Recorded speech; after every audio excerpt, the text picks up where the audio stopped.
Okay, सो कल परसों आए कल्कि के ट्रेलर में ऐसे बहुत सारे डिटेल्स थे जो मुझे बहुत ज्यादा अच्छे लगे और इनको नोटिस करने के बाद मैं इस मूवी को देखने के लिए और भी ज्यादा एक्साइटेड हो गया हूं। तो चलिए आपको भी एक्साइटेड होने के लिए रीजंस देते हैं और ये वीडियो शुरू करते हैं। सो हे गाइस, का साथ तुम्हें, मेरा नाम है रॉकी और आप देख रहे हैं रॉकी द वॉचर। तो पहली डिटेल्स बताने से पहले एक ऑब्वियस बोनस डिटेल बता देता हूं जो मे भी आपको पता नहीं होगी। तो ट्रेलर से ये कंफर्म हो जाता है कि प्रभास कल्कि नहीं बल्कि वो सिर्फ भैरवा है और कल्कि का अब तक जन्म नहीं हुआ इस मूवी में, वो अभी दीपिका के पेट में पल रहा है। Okay, so now that's clear. तो चलिए अब पहली डिटेल्स के बारे में बात करते हैं। तो ट्रेलर के स्टार्टिंग में हमें एक घाट दिखाया जाता है और ट्रेलर में बताया भी गया है कि ये घाट काशी शहर का है और ये एक ऐसा शहर है जो डिस्टोपियन दुनिया तक बचा हुआ है और काफी एक्यूरेटली पोर्ट्रे करती है हमारे टेक्स्ट को, क्योंकि ऐसा कहा जाता है कि इस दुनिया की सबसे पुरानी सिटी कोई है तो वो कोई और नहीं बल्कि काशी है। और ऐसा कहा जाता है कि लगभग 6000 साल पुरानी सिटी है ये, और तो और सबसे लास्ट दुनिया के एंड में भी यही बचने वाली है, ऐसा भी कहा जाता है। तो हाँ, काफी एक्यूरेटली नाग अश्विन ने इस पोस्ट एपोकलिप्टिक दुनिया में काशी को दिखाया है। फिर डिटेल नंबर 2, आप उसी घाट पे नियॉन लाइट्स के बोर्ड देख सकते हो। तो वो कहते हैं कि fast cremation only for 500 units. तो जैसे कि अभी काशी में जलना बहुत ज्यादा शुभ माना जाता है,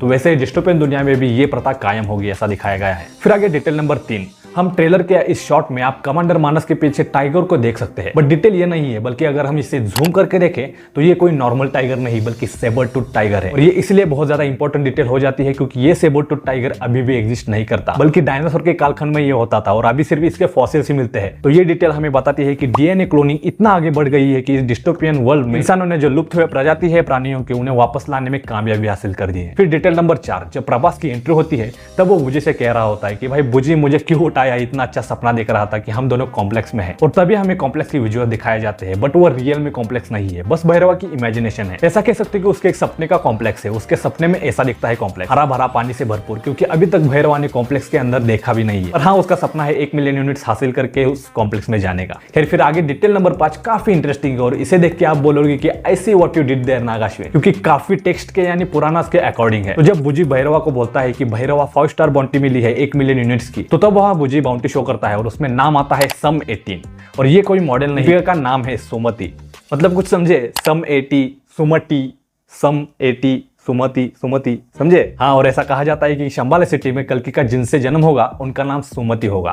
तो हाँ, this was pretty MCU stuff, क्योंकि ऐसे डिटेल्स मोस्टली एमसीयू में होते हैं जो हमें ढूंढ के निकालने होते हैं और ये बहुत ज्यादा अच्छे से किया है। हाँ, मतलब हमारे सामने ही रख दी बट हमें पता नहीं। तो हाँ, गुड वन नाग अश्विन। फिर डिटेल नंबर 6, उसी बाउंटी डिक्लेरेशन स्लेट में जहां हमें सम 80 मतलब सुमति के बारे में इन्फो देते हैं कि वो किसी एक लैब के प्रोग्राम में थी और 150 डेज की प्रेग्नेंट है, मतलब लगभग 2 मंथ्स की प्रेग्नेंट थी जब उसने एस्केप किया था उस लैब से। और आगे लिखा हुआ है कि पहले वो इनफर्टाइल थी बट इस बार सक्सेस मिला है और वो 2 मंथ्स की प्रेग्नेंट है, शायद इसलिए वो कमांडर उसे ढूंढ रहे हैं क्योंकि वो उनकी लैब रैट है। फिर डिटेल नंबर 7 अगेन उसी स्लेट की है कि दीपिका कोई काशी में रहने वाली नहीं है, ना कि कोई माइग्रेट होकर आई है, ना ही वो बाउंटी हंटर है, बल्कि वो एक रेसिडेंट है कॉम्प्लेक्स की, जो कि यहाँ हम देख सकते हैं रेसिडेंट कॉम्प्लेक्स लिखा है। फिर डिटेल नंबर 8 जो भी काफी फैसिनेटिंग लगी मुझे। तो जैसे कि ट्रेलर से पता चलता है कि अश्वत्थामा कल्कि की रक्षा करेगा जब वो सुमति के पेट में होगा, यानी दीपिका के पेट में होगा। तो अगर आपको याद होगा तो अश्वत्थामा को श्राप ही इसलिए मिला था क्योंकि उसने महाभारत में अपने ब्रह्मास्त्र से अभिमन्यु और उत्तरा के अनबॉर्न बेटे को मारने के लिए ट्राई किया था।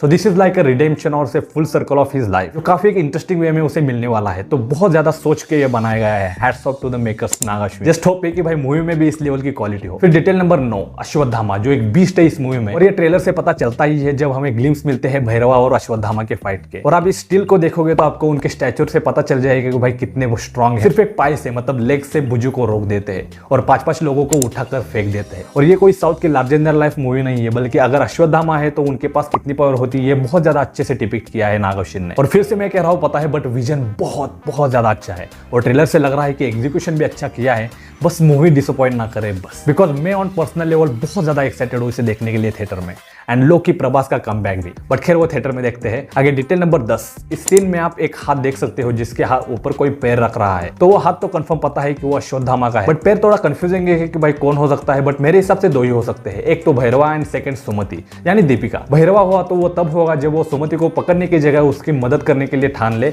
और काफी होलसम सीन हो सकता है वो, लाइक बाहुबली। नहीं तो सुमति का भी हो सकता है क्योंकि भैरवा के ऐसे बूट नहीं है, बट खैर किसका भी हो बहुत ज्यादा इंपॉर्टेंट है इसलिए ट्रेलर में दिखाया है, नहीं होता तो नहीं दिखाते। खैर आगे आगे डिटेल नंबर 11 की बात करें तो ट्रेलर के लास्ट में कमल हसन को यानी यास्कीन को हम देख सकते हैं, जिसे पूरे ट्रेलर में एज अ गॉड बुलाया गया है। और जब हम उसे क्लोजअप देखते हैं तो उसके माथे पर हमें अश्वत्थामा जैसे एक लाइन दिखाई देती है, जो कि एक सॉकेट होगा जिसमें मनी बैठेगा अश्वत्थामा की तरह। और जो ये लोग ट्रेलर में बात कर रहे थे पावर की 6000 साल पहले की, तो वो यही अश्वत्थामा की मनी की बात कर रहे होंगे। शायद यही कली यानी यास्कीन को चाहिए, जो उसके माथे पर लगाएगा और बहुत ज्यादा पावरफुल हो जाएगा। और आई थिंक वो इसी शक्ति का आने का वेट कर रहा था, और वो शक्ति आने के बाद अभी वो अपने क्रायो चैम्बर से उठा है, ऐसा लग तो रहा है इस सीन में।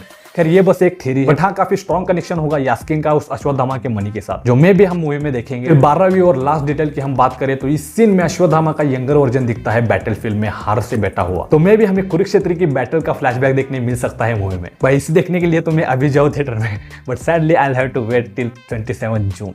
बट नेवरदलेस मैं बहुत ज़्यादा एक्साइटेड हूँ इस मूवी के लिए, नाग अश्विन की विजन इन थिएटर में देखने के लिए। सो हाँ that was the video guys. यही कुछ डिटेल्स है जो मुझे बहुत ज़्यादा अच्छे लगे और सोचा कि बता दूँ। सो अगर आपने भी कुछ डिटेल्स नोटिस किए हैं तो कमेंट्स में जरूर बताना। बाकी मिलते हैं विद द रिव्यू ऑफ कल की मूवी।